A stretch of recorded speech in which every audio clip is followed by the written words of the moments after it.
ہم نے دیکھا کہ مخالف مسیح کی افواج ہرمجدون کے مقام پر اکٹھی ہوئیں، پھر جنوب سے یروشلم، پھر اس سے آگے مشرق تک جہاں پر بقیہ اسرائیلی گلے میں چھپے ہوئے تھے، اور ادوم اور یردن میں جہاں کا کل فاصلہ 200 میل ہے۔ اور اب اسرائیل کے تمام لوگ یسوع کو پکارتے ہیں کہ انہیں بچائے جب وہ تباہی کا سامنا کرتے ہیں۔ یہ اس کی واپسی کا اشارہ ہے۔ پہلے وہ بقیہ کو بچانے کے لیے آتا ہے جو خطرے میں ہیں۔ میکا 2:12 میں اس طرح سے بیان کیا گیا ہے وہ کیسے اس حصار کو توڑتا ہے۔ لکھا ہے، اے یعقوب، میں یقیناً تیرے سب لوگوں کو فراہم کروں گا، میں ان کو بسرا کی بھیڑوں اور چراگاہ کی گلہ کی مانند اکٹھا کروں گا، اور آدمیوں کا بڑا شور ہوگا۔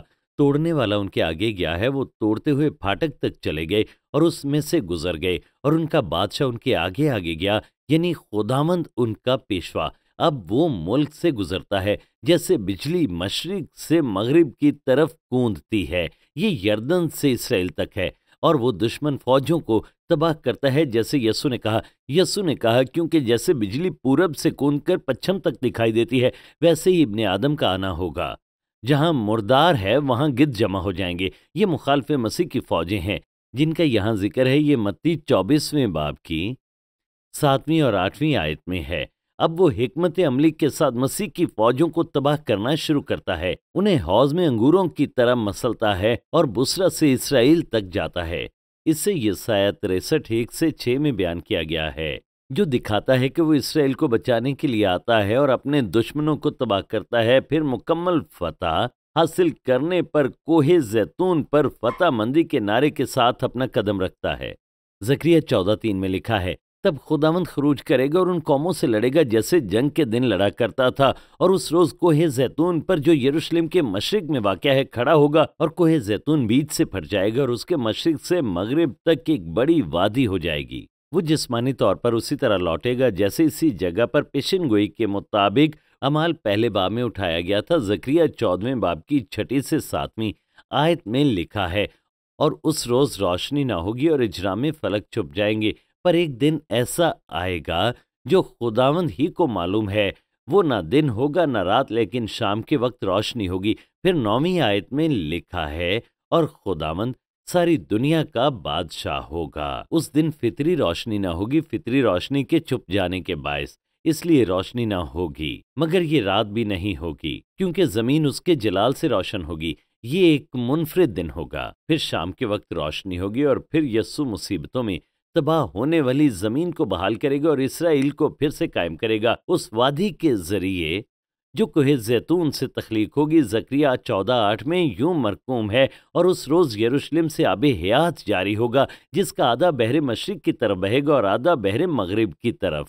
یہ وہ دریا ہے جو حزقیل 47 کے مطابق ہیکل سے بہے گا، جو بحر مردار کو زندگی دے گا۔ 10ویں آیت میں وہ یروشلم کے گرد تمام زمین کو میدان میں بدل دیتا ہے۔ وہ یروشلم کی زمین کو اوپر اٹھانے سے سر بلند کرے گا جب تک کہ وہ پہاڑ بلند ترین جگہ نہ بن جائے۔ یہ یروشلم پہاڑ پر ہوگا، اور ہیکل چوٹی پر ہوگی جو کہ دنیا کی حکومتوں کا مرکز ہوگی۔ یسایہ 2 باب کی 2 سے 4 آیت میں لکھا ہے، آخری دنوں میں یوں ہوگا کہ خداوند کے گھر کا پہاڑ پہاڑوں کی چوٹی پر قائم کیا جائے گا اور ٹیلوں سے بلند ہوگا، اور سب قومیں وہاں پہنچیں گی، کیونکہ شریعت صہیون سے اور خداوند کا کلام یروشلم سے صادر ہوگا، اور وہ قوموں کے درمیان عدالت کرے گا اور بہت سی امتوں کو ڈانٹے گا، اور قوم پر قوم تلوار نہ چلائے گی، اور پھر کبھی جنگ کرنا نہ سیکھیں گے۔ آپ یہاں پر دیکھیں، شہر کا مرکز خدا کا گھر ہوگا، جیسے حزقیل 40 سے 48 میں بڑی تفصیل سے بیان ہوا ہے۔ دریا اس سے نکلے گا اور پہاڑوں سے آبشاروں کی صورت میں نیچے کی طرف بہے گا۔ پھر 40 دن کا وقفہ ہوگا جس میں یسوع تمام چیزوں کو ترتیب میں لائے گا تاکہ زمین پر مسیحائی بادشاہی آئے۔ اس وقت میں مختلف عدالتیں جی اٹھنا اور اختیار کے مقام پر مقرر کرنا وقوع پذیر ہوگا۔ پہلے مخالف مسیح اور جھوٹا نبی زندہ ہوں گے اور آگ کی جھیل میں گرائے جائیں گے۔